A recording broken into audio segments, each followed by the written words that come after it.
Good morning, how you doing? I am Chris Thompson, headed over to Monrovia for a listing appointment. We got some familiar faces. If I can make this work, we sold this house for these folks a couple years ago. They bought new, so we helped them sell that, helped them get in this new house. Now they're ready to downsize. They lived the big house life for a while, and now they're ready to downsize. Check this place out. That's from he was in elementary school.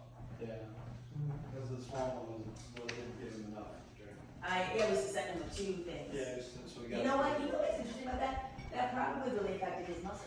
I forgot how beautiful that place was. So we got a couple things to get knocked out first. We're gonna have everything freshly painted, new carpeting. Obviously, we're still moving out, but this place should be ready and active on the 12th. So keep an eye out. Take care. Have a great day. Talk to you soon.